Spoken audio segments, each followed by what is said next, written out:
Howdy, howdy, howdy, my name's Anachi Sasuke, and welcome back to Let's Read the SCP Foundation Wiki. In the last episode, we finished off with the hair-imitating parasite after starting with Lucky. Nope, sorry, we started with the identity-thieving hat. In this episode, we're going to start with a prize toy box and aim for Chrysalis. So, let's check out that prize toy box. I'm half expecting it to be from the, Okay, no, it's safe. So it's not from the factory, hopefully. SCP-190 is kept in a Security Locker 23 at Site 41. Children under the age of 10 are not allowed within 50 meters of 190 except under testing conditions. Why do they have children under the age of 10 for testing conditions? All personnel working at Site 41 are to be made aware of 190's secondary effect and its innocuous nature. Personnel transfer requests made due to 190's secondary effect are to be expedited, unless doing so would violate the special containment procedures for another item. All individuals who have directly interacted with 190 are to be monitored indefinitely for long-term side effects. 190 is a carved wooden box with a banded with iron, measuring 50 centimeters by 75 centimeters by 35 centimeters. A lid is carved with a representation of a large circus tent and with a central open panel, within which stands a figure dressed as a stereotypical ringmaster. And that seems to be a separate thing. Herman Fuller Hub. What? Alright. Roll up, welcome, ladies and gentlemen, to the greatest show on Earth. Welcome to Herman Fuller's Circus of the Disquieting. The circus is first and foremost a show, the show. Those in its employment live to perform, to regale the audiences with their talents. When the circus comes to town, no one quite understands where they came from or how they managed to put up that tent without anyone seeing it. Officials are baffled by the sudden existence of a big top and the associated caravans, trailers, and wagons, but strangely enough, the paperwork always seems to be in order.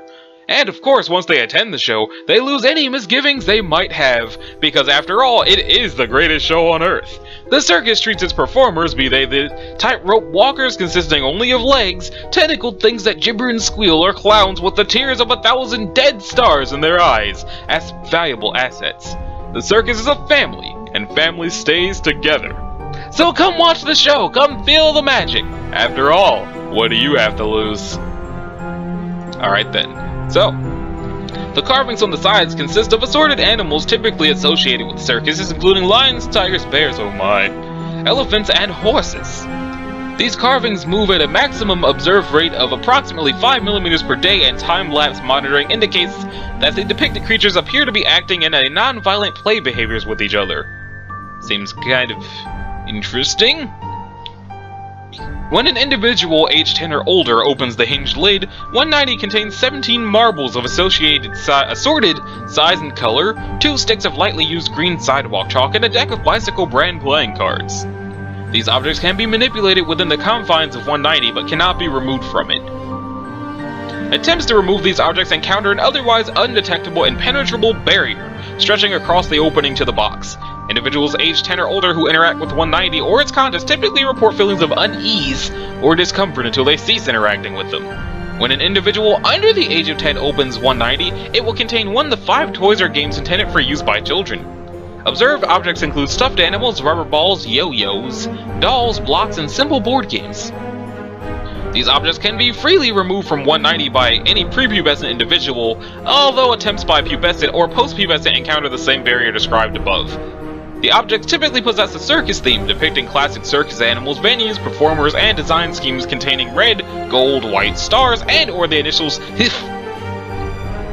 Children in the appropriate age range express great pleasure and excitement when playing with 190 or the objects it produces, regardless of prior attitudes regarding toys or games of that type. Children exhibit more energetic play behaviors than they normally do, as well as more physical activities such as somersaults, cartwheels, climbing nearby objects, and simple 1 to 2 object juggling. Most play behaviors include incidental elements of causing harm to other people, especially those older than themselves. All objects produced by 190 are capable of causing extreme damage, regardless of their composition. Representative samples below. Objects produced by 190 vanish if placed back within and the lid is closed. Okay, the toy. Red and white striped rubber ball with a gold star on one end. 8-year-old male bounced against a wall 37 times prior to throwing it at a supervising junior researcher. Result: the wall had noticeable shallow dents where it had been struck. The junior researcher suffered 2 cracked ribs and significant soft tissue bruising where she had been struck. Child expressed disappointment that junior researcher didn't throw the ball back.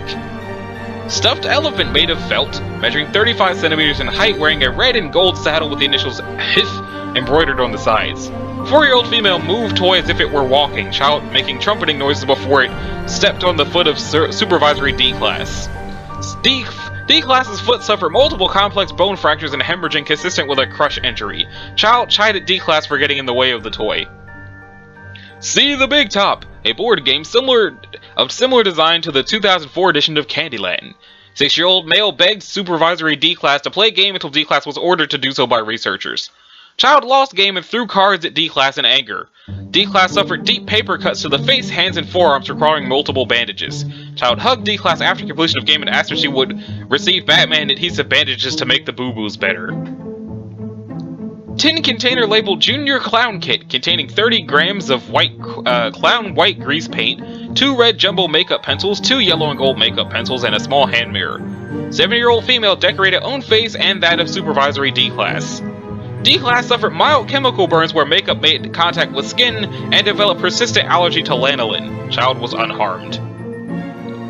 Lacquer finished red wooden rod resembling a miniature version of SCP-2024. 9-year-old female touched various furnishings around the room, including supervising D-Class's arm. D-Class's arm tied into a knot. Child commented on D-Class' improved physical appearance. Okay then. After initial testing ceased following the termination of baseline properties, an additional property became apparent. If 190 and its contents have not been used by a child under the age of 10 for 29.5 consecutive days, faint Calliope music will be audible to all individuals within 50 meters of 190. This music appears to act as a mild cognito hazard, wherein children under the age of 10 will seek out 190 if they are aware of its existence. Long-term monitoring of individuals who interacted with 190 as children reveal that they are approximately 4 times more likely than age peers to become performers once they are adults, either professionally or as a primary hobby. Typical examples include acrobatics, magic / sleight of hand, animal training, and improvisational oratory and acting. Subjects do not otherwise display statistically significant behavioral abnormalities. Alright, that's creepy. Next up is Cyborg Child. I was about to say, oh, they don't look very Cyborg Child, and then I saw the hands. Well, they're safe. 191 is currently housed in a 6x6 meter room at Site 17. To date, 191 has not made any requests for furnishings or entertainment. Current furnishings include 1 wooden frame futon with a 15 centimeter pad and standard cotton bed sheets and blankets.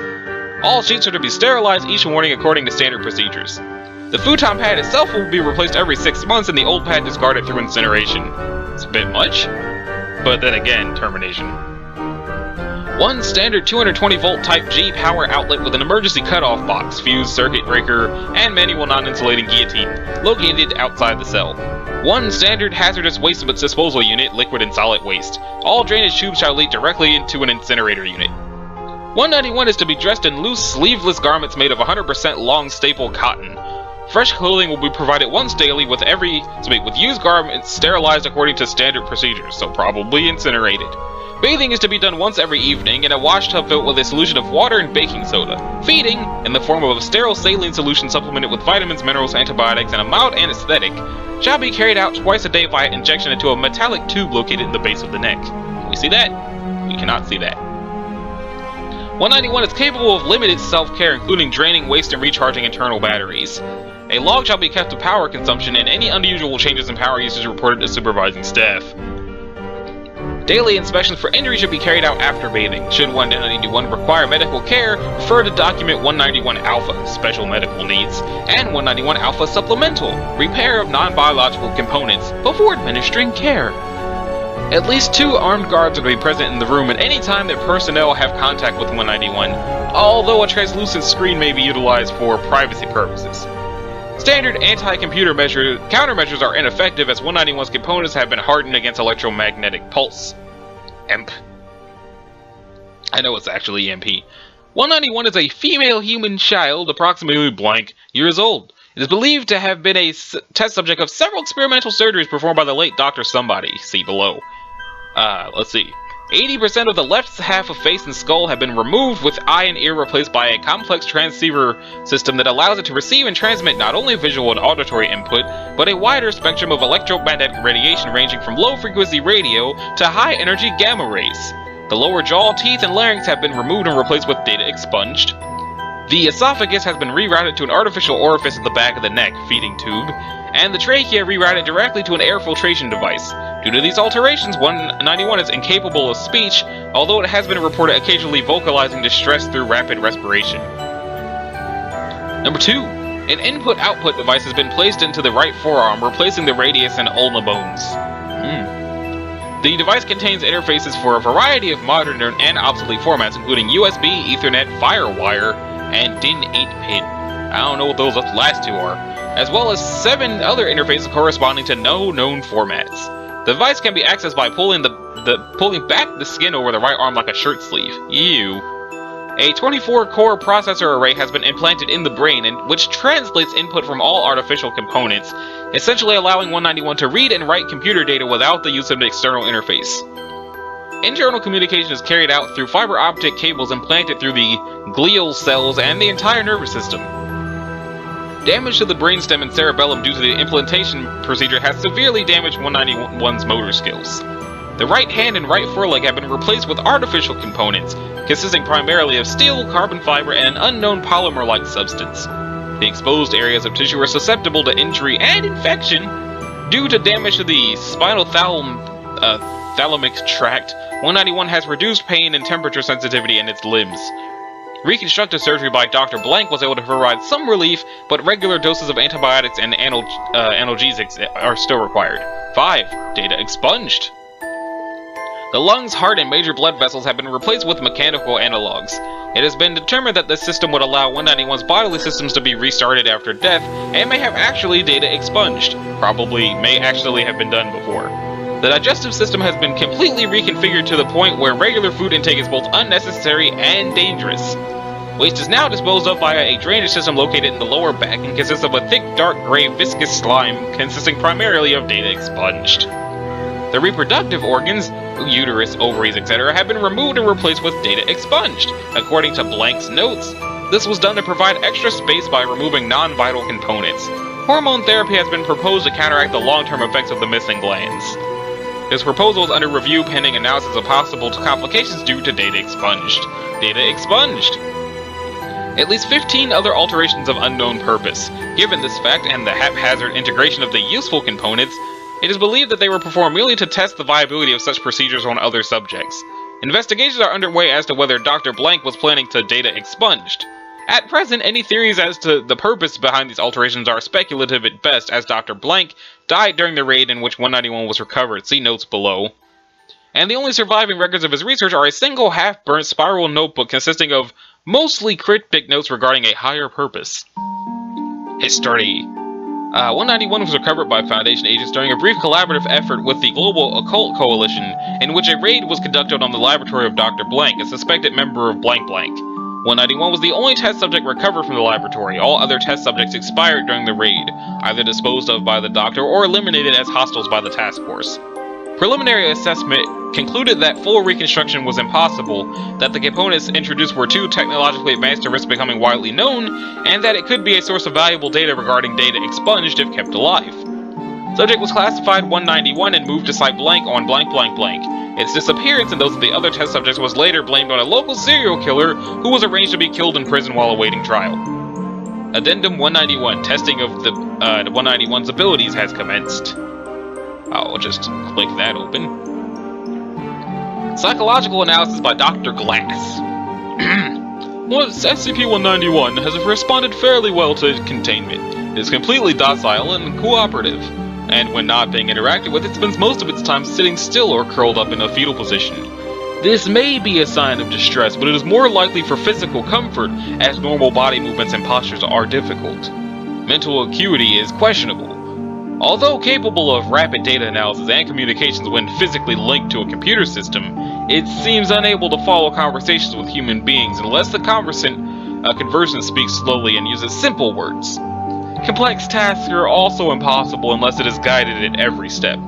Its mood seems consistent, though somewhat inscrutable. It continually affects melancholy, will not make eye contact unless asked to, and any attempts to induce a cheerful or humorous mood have proven fruitless. However, it shows no signs of ongoing mental distress and claims, through computer interface, that it is feeling well. To date, 191 has not requested access to or information about any acquaintance it had before its abduction. Now let's check out those tests. Okay. This is a test log for exploring the capabilities of 191. Please remember that 191 is a research tool, not an entertainment center. Any tests involving games or other recreational technology shall be conducted in a professional manner and not for amusement. Subject: blank paint. The ubiquitous simple... probably Microsoft Paint. A ubiquitous simple drawing program. Interface with a computer via USB port and draw specified pictures using Microsoft Paint. Probably. 191 was instantly able to emulate the functions of a mouse and keyboard. When showed any photograph, 191 was able to reproduce it within seconds using only the pencil tool, creating copies indistinguishable from the original. After the test was recorded, it was noticed that 191 had continued drawing in additional MS Paint files. 191 appeared surprised and opened a text file on screen claiming that it had not realized it was still drawing. The following drawings were discovered. 3 people wearing what appeared to be GOC uniforms standing at a burning office pointing guns at a man across the room. The man is committing suicide by a gunshot wound to the head, his face obscured by blood. Agent Blank, who participated in the raid of 191, was acquired, identified this as the death of Dr. Blank Blank, 191's creator. An adult and child trick-or-treating. The child is wearing makeup similar to that worn by Boris Karloff and Frankenstein, and the adult data expunged. 191 was once again asked if it was really feeling well, and once again replied by a text file that it was fine, and that the expunged didn't mean anything. Subject: the video game blank blank blank something. Attempt to emulate the functions of a Wiimote and play a video game. What game could be on the Nintendo Wii that has a title like that? Maybe a Super Mario Galaxy 2, but that doesn't have a subtitle. Okay. Test began poorly as 191's impaired motor skills caused it to snap the disc in two before it could place it in the console. 191 became distressed. It then stared at the disc and the red light from its eye changed to green for a moment. When Dr. Blank returned with a fresh disc less than 2 minutes had passed, the game was already running on the machine.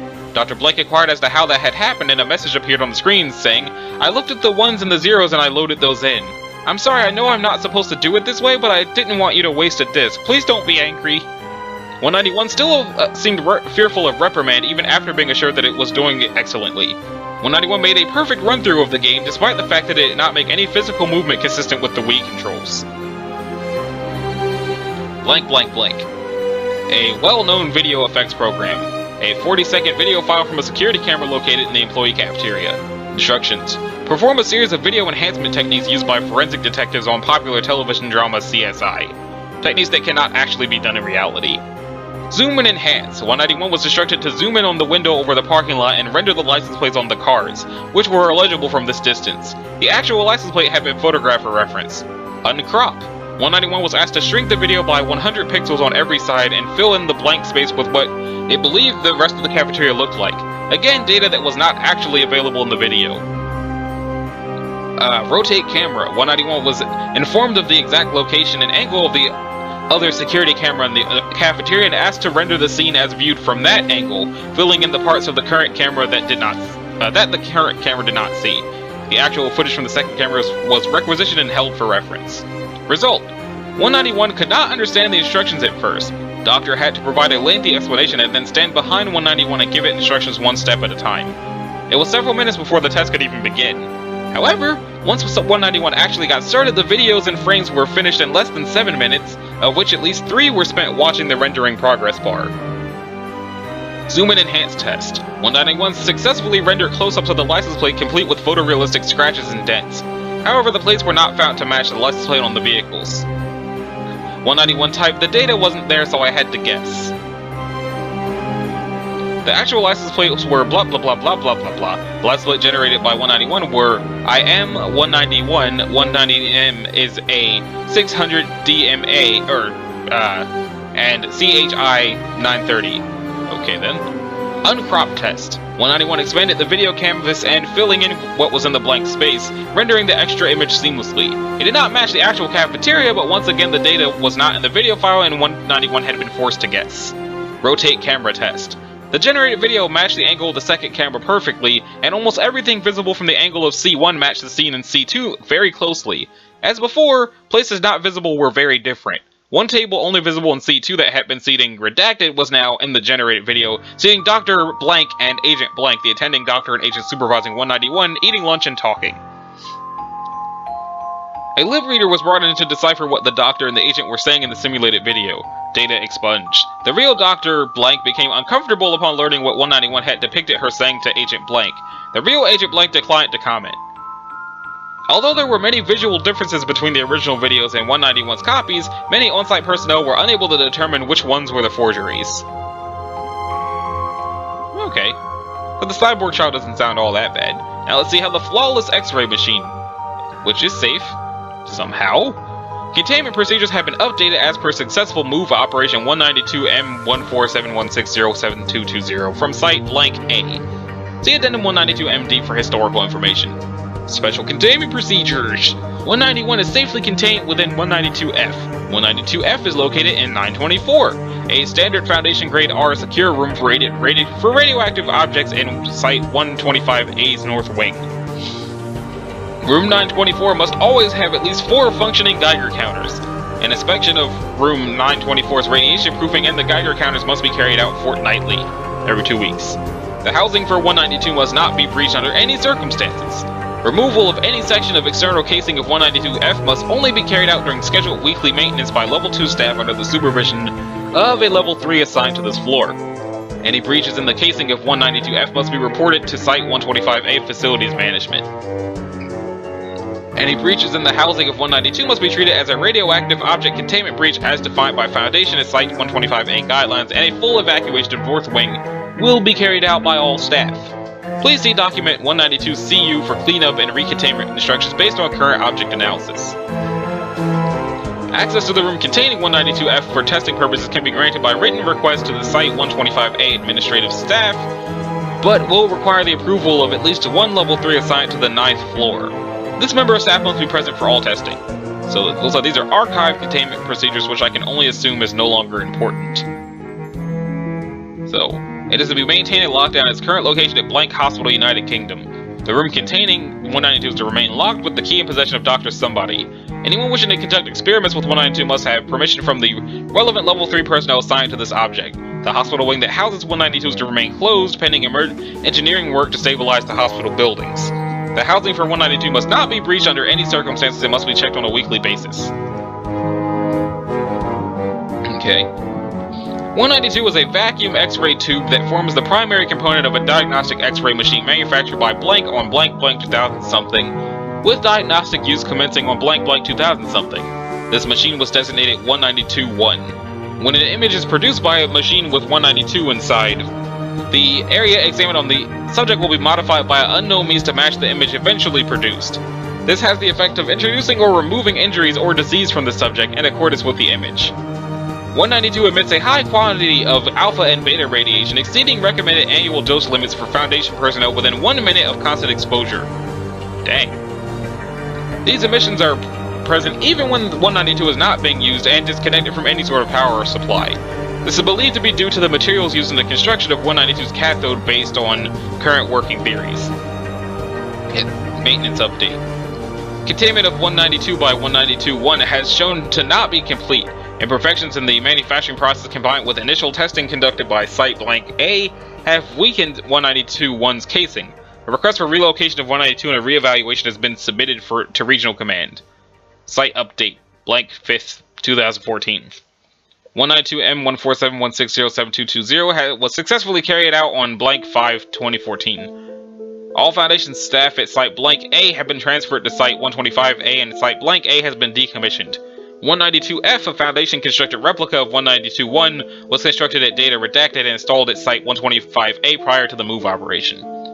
Actual radiation doses during regular operation of 192-1 were within standard safety margins, and this remains the case with 192F. The presence of 192 was discovered by Dr. Blank, a covert Foundation operator tracking SCP Blank in Data Redacted. The doctor was requested to be present during the initial examinations performed by 192-1 and was the first staff member at Blank Hospital to witness its effects. Dr. Blank notified the Foundation and the other 3 non-Foundation staff present were successfully given Class A amnestics. A research team was subsequently sent in, and the room containing 192-1 was quarantined. The results of the investigation into the origin of 192 can be reviewed in document 192I something, which doesn't seem to be here. From testing of 192, the following outcomes have been noted to occur with no consistent pattern. Any change in a subject appears to occur approximately 3 seconds after the X-ray image is taken. Image result. Image clear of any disease or injury. Subject is fully treated with no further issues or complications. Presence of a trauma-induced fracture injury of considerable displacement. Image bone is fractured to an identical level of displacement. These injuries always appear to have occurred within the last 24 hours, even in subjects who had been isolated before the examination. So far, 192 has not produced any images where bones have perforated internal organs or penetrated the subject's skin. Presence of cancerous cells within the area examined. Subject will show development of a cancerous growth in this area. These tumors have never exceeded that with T and M staging system for malignant tumors, but in all cases have been malignant. Biopsies on several subjects have shown no difference between cancer caused by 192 and cancer occurring naturally in humans. Success of subsequent treatment has been dependent on the original location of the cancer. Presence of a foreign body located inside the subject. Foreign body will be found within subject if further surgery is performed. The object appears to be random, but is usually a surgical tool for performing operations on the examined area. No departments within Site Blank A have reported any odd disappearances of surgical or other medical equipment. During one test to determine if 192 could be used as a means of treatment by repeating an examination on an already examined subject, 192 produced a blurry image which had the resulting effect of data expunged, almost instantly killing subject D19203 blank. See Incident Report 19203 blank 02. The personnel operating 192 during this test were referred for immediate psychiatric evaluation. I can only assume that it blurred out their existence and made them die. Okay, so next up is the tissue snail. 193-1 filled with multiple instances of 193-2. Okay. 193-1 is to be contained at Biosite 42 Biohazard Locker 532F at all times except during approved experiments. Every 24 hours, all instances of 193-2 are to be removed from 1 and incinerated except on feeding days. Once each week, one instance of 2 shall be provided with 30 cc's of human mucus and left in containment with 1. Physical contact with any element of 193 without full level 2 biogear is strongly discouraged. Personnel believed to be suffering from exposure to 3 shall report to a supervisor for immediate medical examination and assistance. Description: 1 is consistent in external appearance with a box of blank brand facial tissue, probably Kleenex or Scott. The bottom folds of the box are abnormally complex and house a previously unknown soft-bodied invertebrate. The creature's genetics suggest that it is a member of the phylum Mollusca, but do not match any specific known taxonomic classifications. The cardboard of the box has proven to be a highly specialized shell generated and maintained by the organism, which will gradually repair damage to the box if able. As compared with cardboard, the shell is many times less flammable and more durable, but is by no means indestructible.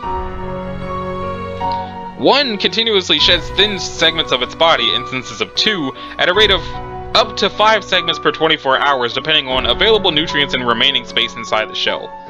Instances of 2 are gradually forced into the main cavity of the shell, where they dry almost instantly. Much as the shell of 1 resembles a cardboard box, instances of 2 resemble common facial tissue in appearance and texture. However, both the shell and the segments are composed of chitin, fibroin, and other proteins common in mollusks, as opposed to the expected paper products. It used to say how 1 produces sufficient matter to maintain the shell and continuously generate 2 is presently unknown, but now there's an addendum for that, which is down there. When 2 is brought into contact with the mucous membranes of any mammalian object, the segment releases 3 to 5 grams of an as of yet unidentified odorless, colorless gas, which is 3. If inhaled, 3 will permeate the sinus tissue and increase mucus production by 500 to 800%. In humans, the increased mucus production unsurprisingly results in the need for additional facial tissue, typically leading to further exposure to 2 and 3 and further mucus production. Repeated exposure to 3 can, in roughly 70% of cases, lead to permanent dysfunction of a subject's mucus production. The resulting symptoms vary, but include a variety of respiratory issues, prolonged pneumonia, and in extreme cases, suffocation. In roughly 10% of cases of repeated exposure, the opposite effect is observed. Damage to the mucus glands is so severe that the subject is left incapable of mucus production. Such subjects are especially vulnerable to inflammatory respiratory diseases, infection, and damage to the lungs due to the inhalation of particulate matter. And it used to say, no explanation has yet been discovered for the unusual adaptations exhibited in 193. Research is ongoing. Before I continue this addendum, can I just say that is there a reason that there is not one, but 2 entries on this website so far of terrible things happening with tissue boxes? I mean, one tissue box implants itself into people's memories, and the other one is actually a snail that suffocates you if you blow your nose with the tissue. What the heck, man? What the heck? Anyway, as of blank blank blank, Dr. Blank has confirmed additional properties of 2. When exposed to at least 10 cc's of mucus and left unattended, instances of 2 will attempt to return to 1 using a combination of bodily oscillation and gas propulsion, via controlled emission of 3. The segments appear to detect possible observers via body heat to determine when they can safely return to 1 unobserved. This behavior continues in the presence of thoroughly insulated observers, but not in the presence of large artificial heat sources, supporting the theory that 2 detects heat. On reaching 1, instances of 2 will enter through folds in the bottom of the shell, reintegrating with the main body. These behaviors, combined with the previously cataloged adaptations, are believed to be the hunting and feeding method of 193. More detailed research into the digestion and dietary needs of the organism are ongoing. The locomotion of 2 was discovered following an irregularity in experiment 193 blank, in which several of the used tissues were left unattended for several minutes. When Dr. Blank returned, he discovered that these instances of 2 had surrounded the locker holding one but were unable to penetrate containment. Further experimentation led to the discovery of these previously unknown aspects of the organism. Dr. Blank has been reprimanded for leaving a known organic SCP unsupervised in a testing chamber. Okay, now it's time for the carrion host, and then a medicinal whiskey? Okay, Euclid. Instances of 194 are to be kept in an aviary on the grounds of Site 43. So are they crows? Okay, ravens. The area around this aviary will be fenced in with no less than 50 meters of space between the aviary itself and any part of the fence. 194 is to be fed daily on dead rodents. Discarded feathers from 194 can be collected at the time of feeding. Any personnel that do not have a history of introversion or isolation may be tasked with feeding 194. So only personnel that do not have a history of being introverts or isolated. Instances of 194-1 are to be kept in a locked chamber underground in Site 43. This chamber will be furnished with straw and a ceiling light to simulate the sun. 194-1 is to be fed a diet identical to that of 194 with the addition of feathers from 194 on request. At no time may 194-1 come into contact with 194 unless 194-1 has fully transformed into 194. Personnel are forbidden to interact with 194-1 outside of interviews and other events scheduled with Dr. Blank. Personnel who have had unauthorized interactions with 194 or 194-1 must undergo mandatory psychiatric evaluation. 194 are visually identical to Corvus corax, or the common raven. Their behavior is also identical to that of most ravens, save for how they display an abnormal degree of comfort in the presence of humans. 194 will not flee from humans unless they are obviously threatened, and are known to perch on humans when it is convenient for them to do so. They also have a distinct diet from normal ravens, preferring to eat meat exclusively over grains and seeds. 194 gather in large numbers around introverted persons, usually people with antisocial tendencies and little to no history of violence. Or little or no history of violence. 194 groups will follow said people around, flocking near their homes or places of work, and flying through whatever areas they are in while outside. Persons who are in prolonged contact with 194 become 194-1. No evidence has been found to suggest that 194 have this effect on other animals. 194-1 quickly developed antisocial personality disorders and an isolationist mindset if they did not already have those attributes. 194-1 tend to neglect work and relationships, preferring to spend most of their time outside in the presence of 194. If 194 begin to molt, 194 will gather up the feathers to eat. 194-1 develops a habit of eating feathers. Once they develop a habit of eating feathers, they will eat little or nothing else. They will begin to lose body weight at a far greater rate than would be possible even with voluntary starvation. Approximately 1 week after the feather-eating stage commences, 194 will undergo a metamorphosis. The shoulder blades will develop thin, bony protrusions that grow outwards with skin and muscle tissue growing around the bones as they extend. Over the course of 24 hours, the protrusions will continue to develop, forming hollow bone, jointed limbs very similar to birds' wings. Feathers may already be visibly growing from the wings at this period, or they may grow in afterwards. All 194-1 who were interviewed have described this transformation as extremely painful, and internal injuries around the upper back are common, as are conditions associated with malnourishment. After the flightless wing-like appendages are fully grown, 194-1 will become lethargic and spend most of their time resting. They will also become increasingly obsessed with being in the presence of and mimicking 194 and may be hostile to human interference. 194-1 will continue to lose weight and undergo more physical changes, starting with a dramatic shrinking of the spine, atrophy of the limbs, and reshaping of the skull, and ending with the growth of black feathers over any parts of the body that did not already have them. If 194-1 survives to the end of this stage, partial transformation was fatal in 70% of all observed cases, 194-1 will have fully changed shape into 194. Testing has revealed that while it is possible to delay and prolong the transformation for up to 6 months by keeping 194-1 separated from 194, there is no known way to stop or reverse the transformation without killing 194-1 after the wings are sprouted. Interview 194-3, 6754, currently undergoing middle stages of the transformation. Interviewer Dr. Blank. Forward! Out of several subjects, 6754 was one of the most open interviewees. However, like all other subjects, they spoke at a quiet monotone for the entire interview and on every other occasion he was spoken to.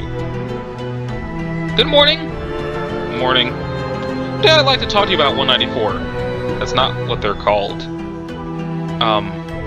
Then what do you call them? They're my flock, my unkindness, my hosts, carrion brethren, any name you like, but not a number. Can a number not be a name? Why are you drawn to the hosts? They came to me. They recognized me as one of them. As a raven? As a prisoner? As lonely? As what? Let me try a different question. Why did you eat their feathers? They were gifts. You don't refuse gifts. Why do you eat nothing but the feathers? Don't need anything else. Do you know what's happening to you? I'm joining them. I'm becoming one of them. I'll be beautiful. Are you aware that most people who have been in your position have died painfully in mid-shift? Are you aware that if you do survive, you will be caged along with the other ravens in the aviary? 6754 did not respond to any more questions, and after 20 minutes, Dr. Blank concluded the interview. Closing statement. Seeing how 6754 seemed to empathize with 194, I recommend that no more D-Class personnel be allowed to come in contact with 194. I also recommend euthanizing any Foundation personnel who become 194-1, as I'm not sure how much of their intelligence the birds retain if they survive the change, and I don't want to risk a number of sapient birds with knowledge of the Foundation possibly getting loose. Incident Report 194-1. On May 9th something, at 1300 hours, a group of ravens flying over Site 43 landed on the 194 aviary and took up perches all around its surface. One latched itself onto the chain mesh around the entry door to the aviary and began trying to manipulate the handle. Shots fired by approaching security cars made the group take flight. Of the invading birds, one was shot dead, one was injured and added to the aviary after recovery, and at least 6 are confirmed to have escaped. On May 9th, at 1500 hours, Agent Anderson entered the fenced area around 194 aviary using his security clearance to bypass the checkpoint. He was carrying a bucket of dead rats, leading the guards to believe he was feeding 194 off of the normal schedule. He opened the aviary door and began pulling specimens of 194 out and releasing them into the air. Security responded quickly enough to incapacitate Agent Anderson and shut the aviary door, but not before 3 specimens of 194 were released. Anderson has since been redesignated 194-1 and contained. On the same day at 2100 hours, Blank, the designated feeder for 194, entered the secure area around 194 aviary with a bucket of dead rats, and went to the rotating feeder outside of the aviary to fill it. Recordings show Blank stopping outside the feeder for almost a minute and staring at 194 inside the aviary. She then set the bucket down and moved towards the door. The security guards restrained her before she could open it. Subsequent examination and questioning suggests a strong psychic compulsion was in effect and she was released without further penalties. Addendum. Dr. Blank, I expect much better from you than this. You should be focusing your efforts on what's really important, finding a way to distinguish 194 from any other bird. We don't have the resources to exterminate every bird in the world, and your piss-poor job of keeping the ones we have captured in confinement isn't helping. We need something tighter than the aviary you got from Home Depot, and we need more information on the birds, not the people who turn into them. Oh, 5 for dicks. And now it's time for a medicinal whiskey. Called Run Devil Run. Recovered bottle of 195 held by Agent Blank. The faded red portion of the label depicts a stylized racist caricature of an escaped slave running from several wide-eyed men with guns. Okay then. One case containing 17 bottles of 195 exists in Foundation custody. It is kept in a number 3 secure containment locker unit in the safe class storage section of Site 1279. Access to 195 requires written authorization from no fewer than 2 level 4 personnel and accompaniment by a member of site security. Due to the untested possibility of exposure due to the inhalation of evaporated 195, access requires full level C hazmat kit including respirator gear. It is possible that all further instances of 195 exist, or to be that further instances exist. All recovery agents are advised to make note of bottles similar style or bearing similar labels that contain bottles of 195 as well as redacted. Should further instances of 195 be discovered, they are to be collected by a temporary containment team in full hazmat kit including respirators. 195 is a medicinal whiskey sold by a pair of traveling salesmen in the pre-Civil War South.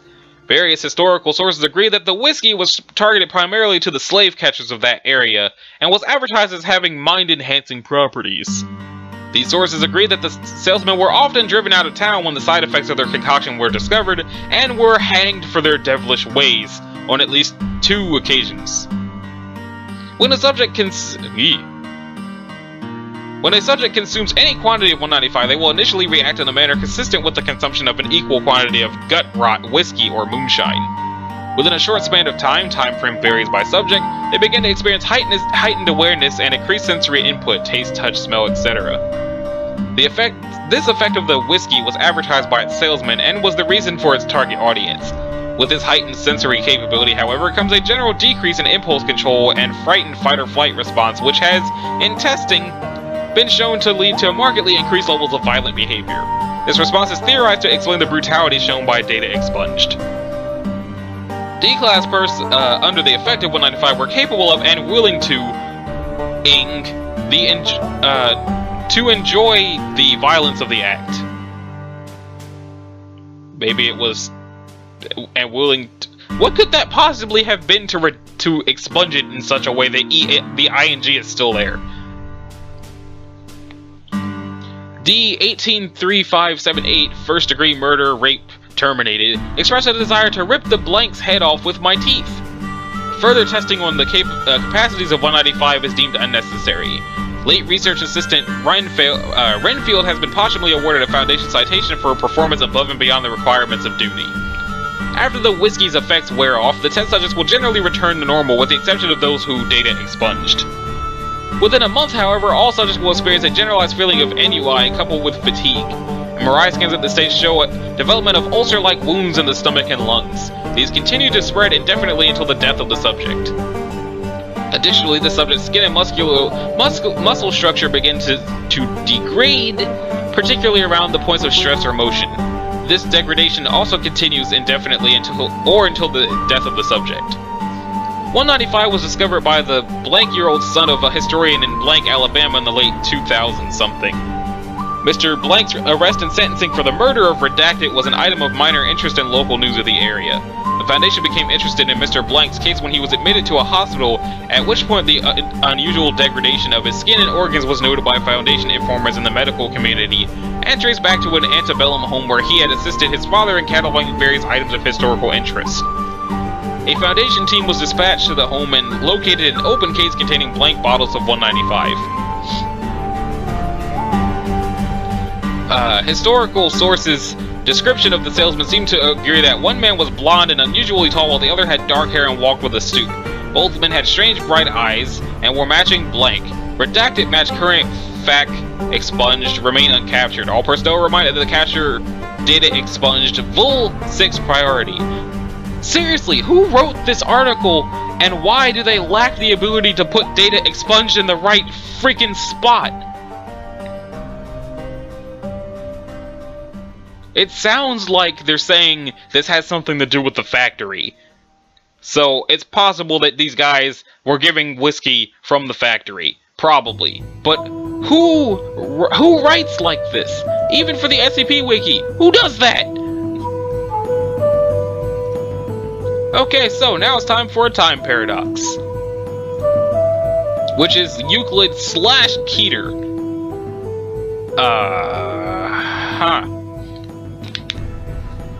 196 must be kept wholly ignorant of any information regarding the reason for his containment. The subject is to be kept in a 2-room cell inside Site-17. The cell is to be furnished with whatever SCP-196 requests, as long as the request does not show any obvious, likely lethal use and does not violate any SCP procedure. Subject must cohabit with at least one member of the site's Level 2 security personnel, who must be armed exclusively with non-lethal weaponry. Subject is allowed to freely wander the installation if accompanied by at least one member of Site-17's security personnel. Note that all staff below Level 3 have been told he is a safe class object. 196 has agreed to wear a satellite tracking anklet.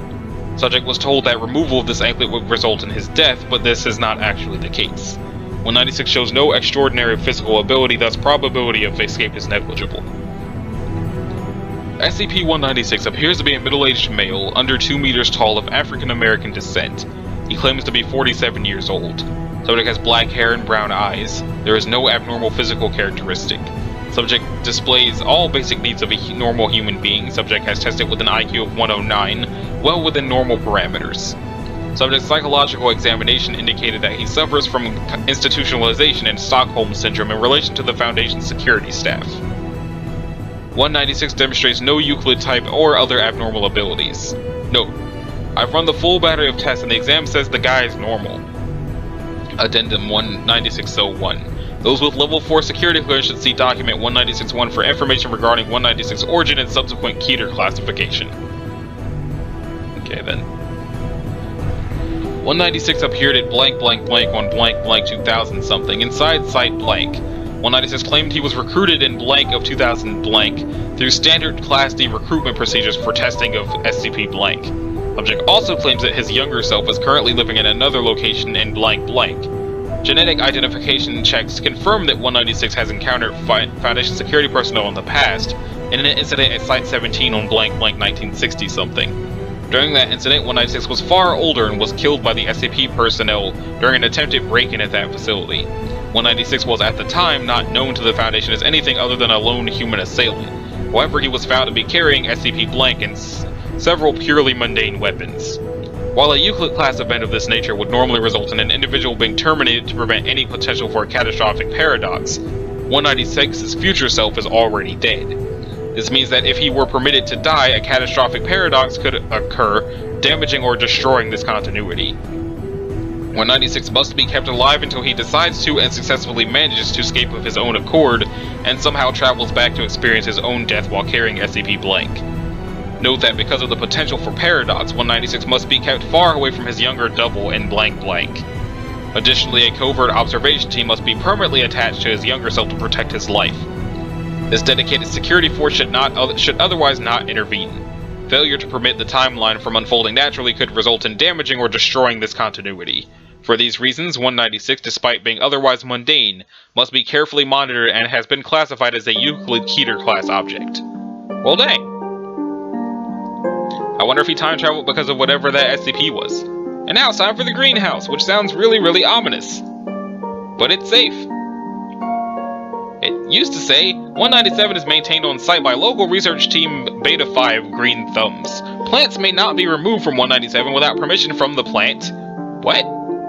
Dr. Kingsley and appropriate documentation. Plants which are removed from 197 must be monitored and retrieved if necessary. But now it says, to maintain secrecy, 197 has been emptied and abandoned. Under cooperation with local city officials, the building and many other nearby structures have been condemned.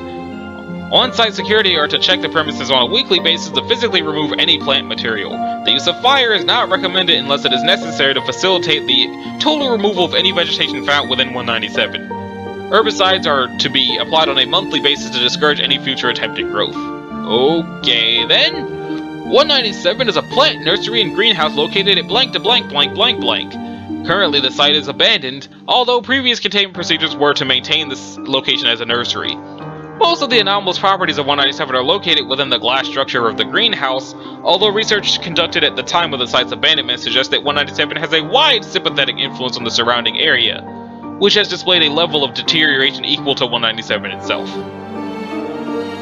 Organisms which within the kingdom Plantae that grow within or are introduced to the greenhouse take on additional characteristics including self-awareness, sensory awareness, sapience, and capacity for language and mobility, despite a lack of nervous system, brain, sensory organs, vocal cords, or musculature. Okay. Organisms also typically have an increased growth rate and elongated lifespan. Angiosperms that flower only at night or for short periods of time will be in a perpetual state of bloom while within 197.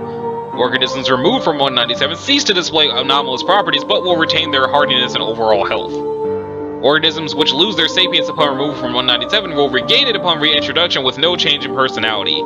With few exceptions, the organisms do not appear to greatly value their sentience and are often eager to leave 197 despite being unable to experience the world outside as anything other than a typical member of their species. All organisms animated by 197 display positive personality traits and affection for Foundation personnel and other forms of life. Even carnivorous plants introduced as a part of Experiment 197-63 Seymour. I get it. 197 duty was often used as both a reward and therapy for agents and researchers who have concluded a stressful assignment or experienced a traumatizing event, as interactions with animated organisms were almost universally described as relaxing. Under the direction of late Dr. Kingsley, 197 testing involved distribution of organisms cultivated within 197 to the public at large. A positive influence upon the poor urban community around 197 was noted immediately, with both a reduction in crime and an increase to the average standard of living that has equally been reversed following the condemnation of 197. Dr. Kingsley theorized that this was a result of 197 itself creating a cycle of nurturing symbiosis between the community and plant life. Addendum. Testing and maintenance of 197 was halted following incident 197A-644. Dahila Kingsley's decapitated body was found within the greenhouse, her severed head cradled within an empty flower pot being held by an ivy that had been present at the site since the time of its discovery. Dahila was the daughter of lead researcher Dr. Kingsley and a trained botanist who was alone inside 197 at the time of her death. This was the first instance of any act of violence on the part of organisms raised within 197. The ivy plant responsible for the killing compared its action to picking a pretty flower and displayed no remorse, although it expressed concern over Dr. Kingsley's reaction and well-being. All organisms distributed from 197 were retrieved and eradicated. Those within 197 were eradicated upon removal from the site, with the exception of the ivy, data expunged. Okay, so everything was removed and the place was condemned due to the fact that the ivy went, "She's pretty," and tried to pick her head like a flower. But then, while not understanding that it had killed the woman, was confused and upset about the doctor's reaction. Alright. And Cup of Joe. I'm not sure why this episode is moving so much slower than usual, but I'm almost done. Okay, it's Euclid. 198 is located in a secure room of sight someplace with armed guards posted outside to prevent any unauthorized access. 197 is... Driven? 198 is to be stored under 24-hour video surveillance in a sealed and locked case, 0.5 meters by 0.5 by 0.5.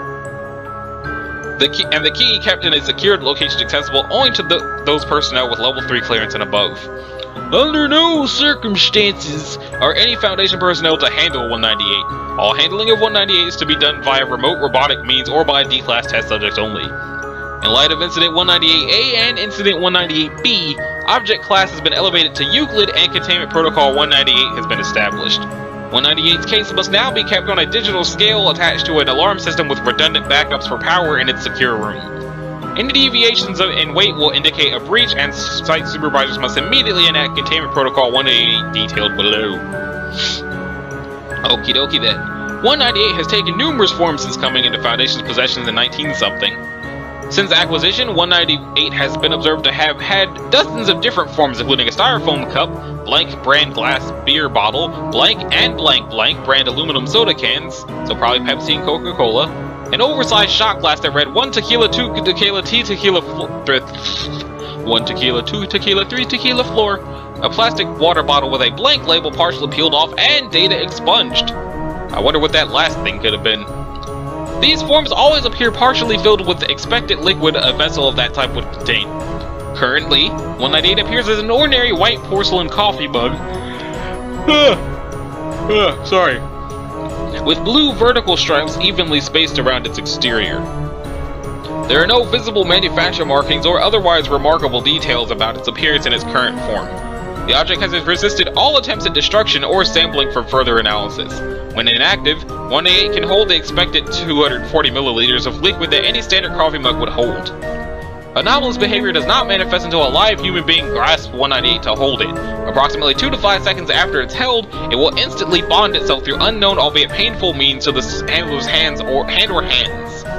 Test subjects have reported the pain of bonding with 198 as a searing or fiery sensation, though no heat can be detected by outside observers or instruments. The use of gloves or other barriers between the object and the hand does not prevent the bonding process so long as the subject can still grip 198. Extensive testing has revealed that the bond appears to be at the molecular level and is permanent until the death of its holder. To date, no means have been found to break the bond, including cutting or severing the fingers of the hand of the holder or any wounds below the wrist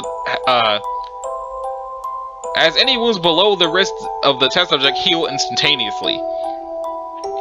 Further proposed testing of the range of healing up to the handler's arm is pending approval. Once bonded, any liquid inside 198 will disappear and the container will inexplicably begin to fill from the bottom up with a fluid or a semi-solid material, stopping only once it reaches the top of the container. The liquid or semi-solid is different for each holder, but has to date been a bodily fluid or human excretion in each test instance. Such instances have included human saliva, sweat, blood, bile, mucus, urine, feces, and data expunged, as well as combinations of 2 or more of these. What could that last one have been that it's expunged if it's already said urine and feces? And blood. There aren't but so many bodily excretions. Once 198 has filled, the holder will undergo rapid dehydration or emaciation, becoming increasingly malnourished to the point of death, which usually occurs within 24 hours if nothing is done to prevent it. Ingestion of standard foods, liquids, or IV supplemented nutrients does nothing to reverse or slow this process. Testing has revealed that the only means by which the subject can gain nourishment is by consuming the contents of 198. However, the constant rate of dehydration and emaciation remains the same, forcing the test subject to consume vast quantities of the excretions almost constantly to remain alive. As the contents are consumed, or as is often the case, dumped out of the container, 198 will continue to refill itself automatically. Test subjects have lasted as long as 70 hours by consuming the excretions before finally succumbing to exhaustion or refusing to consume any more of the contents, which invariably leads to death. Upon expiration of the handler, the bond with 198 is broken and the object can once again be manipulated. In approximately 75% of test instances, 198 will disappear once the bond is broken and reappear almost instantly on a nearby flat surface, seemingly with a preference for tables or shelves within the same room, and take on a new form. Approximately 90% of these reappearances of 198 is within the general vicinity of the now deceased handler, but several times the object has been observed to reappear in nearby containment rooms, observation rooms, and in one case data expunged.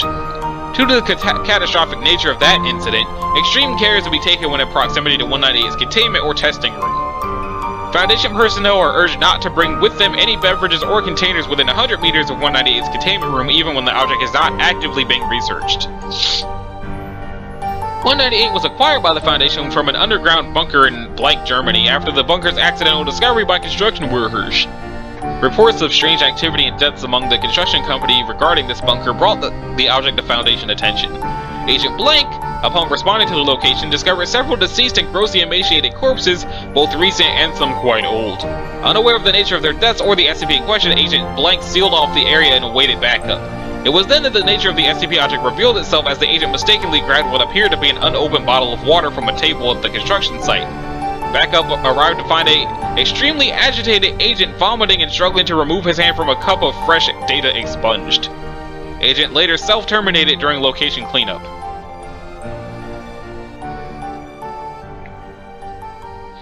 Okay. Still wondering what it could be that they're expunging it when they mentioned everything else, like, is it supposed to be semen? Are they just expunging semen for like no reason? Because, oh, urine's okay and feces is okay, but God forbid we don't censor out a guy having to drink a bottle of jizz. At approximately 2:15 p.m., researcher John Blank, who was working in an observation room adjacent to 198's containment room, reached for what he thought to be his thermos of iced tea, only to discover he was firmly bonded to what appeared to be 198. Immediately, researcher Blank notified site supervisors who, upon inspection of containment room 198, discovered that 198 was indeed missing from its case. At least 3 months had passed since the last experiment had been conducted on 198 without incident. Researcher Blank was interviewed by site staff and was kept alive by consuming the contents of 198 for 31 hours before finally refusing to drink the contents any longer. Incident 198B. At approximately 8 a.m., security guard Albert Somebody stopped to get a cup of coffee from a break room later determined to be located 3 floors beneath and 2 hallways over from 198's containment room. The guard found himself bonded to 198 when he attempted to grab a bottle of dairy creamer from the break room refrigerator. Once again, site supervisors were notified of a potential containment breach and discovered 198's case to be empty. Guard Blank was interviewed and chose to self-terminate rather than consume any of the contents of 198. Immediately after Incident 198B, site supervisors determined that the object class should be raised to Euclid, and Containment Protocol 198 was created to handle future containment breaches. And that protocol is to be executed immediately by site supervisors after a containment breach of 198 is detected. In the event that the alarm attached to 198 scale is sounded, Site Blank is to be locked down and all personnel are to immediately avoid any beverage containers and evacuate the facility until 198 can be located and properly secured. For test logs, please see Experiment Log 198A. We're not going to do that, though. Now it's time for Ferns. 198 is to be contained in a 20-meter cubicle chamber with artificial light suitable for plant growth. Instances of 192-2 are to be captured by Class D personnel wearing Level A Type 1 hazmat suits with scuba before ripening. Instances of 2 are to be placed in a 1 cubic meter sealed plexiglass container with 10 liters of potting soil until ripened and the spores are released.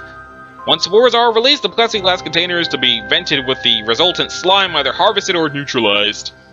New growth is to be brought into containment with other instances of 199. 199 is a unknown fern of the Hymenophyllaceae family. I probably said that so wrong. Related to the filmy ferns, but far more tolerant of changes in temperature and humidity. The rhizomes of the plants are hardy and can attach and grow on most any solid surface, even within chimneys and on smooth walls. The rhizomes and roots of the plant appear similar to thallus liverworts, but the fronds are entirely unique to the plant. The fronds form into bladders approximately 10 centimeters in diameter and will inflate with hydrogen and drift away from the main plant. The bladders, designated 2, will float in the air and ripen over several days while the bladder absorbs energy through photosynthesis. During this time, the spores carried by 2 will mature and the bladder's contents will congeal to protect the spores in a single cell reminiscent of a plasmoidal slime mold. When ripe, 2 will pop, expelling its contents and releasing the slimes in an area approximately 10 meters wide. The area will be spattered with slime and will immediately immobilize invertebrates and small animals, and cause neurological damage to larger animals similar to exposure to V-series nerve agents. Slime that does not land on a source of nutrients will move slowly towards anything digestible nearby, similar to an amoeba. The slime then begins to break down all organic matter with rapid efficiency with symptoms similar to necrotizing fasciitis in larger animals, or fasciitis, however say it, and smaller animals reduced to paste within an hour. The spores will be nourished by the resulting compost and the cycle will continue. 199 is strongly resistant to most defoliants and seems to thrive in polluted environments. However, due to the plant using a unique catalytic process to separate out hydrogen gas, which just leads to SCP-1100, from water, 199 reacts to fire explosively and can be controlled through careful burning. Uncontrolled burning can result in collateral damage as well as premature release of the slime. Personnel charged with defoliation should wear body armor beneath fire-resistant Level A Type 1 hazmat suits. Foundation medical personnel should be ready to administer that and atropine to affected agents as soon as possible, with immediate termination being the alternative if unavailable. Survivors are to have the affected areas debrided in a 2-week regimen of intravenous antibiotic therapy. Serious wounds that resist treatment may require amputation or euthanasia under extreme circumstances. All casualties shall be disposed of by incineration within 4 hours of exposure unless overridden by O5 orders. Addendum 199A. 199 was first discovered in the Blank province of the People's Republic of China, where several instances were seen growing within the chimneys of manufacturing plants, steel mills, and coal-fired power plants. Several deaths due to the unknown pollutants caused local investigators to look into the matter, which led to the Foundation being contacted. Addendum B. As an alternative means of control, several species of insects were introduced to 199. In every case, the insects died soon after exposure to either the plant or upon attempting to eat the flesh. The precursors of the slime act as a very effective pesticide, and research on how to safely harvest those precursors remain ongoing for neutralization of plant or arthropod SCPs. Addendum C. Recent intelligence suggests involvement by the Chaos Insurgency concerning either the manufacture or distribution of 199. Evidence points to an artificial origin in the use of 199 as a weapon by eco-terrorism by unknown agencies appears likely. I wonder what the Chaos Insurgency is. I haven't really seen anything about them yet. Okay, so that brings us into the 200s. Woo! It only took 46 episodes to get there. So in the next episode, we'll start with Chrysalis and aim for the Flooded House. And we'll just see how far I can get before Halloween when I play the game. So, this has been Anachi Sasuke. If you like this video, a like and a subscribe will be groovy. If you didn't, you don't have to do either one of those things. So, thanks for watching, and I'll see y'all in the next one. Later!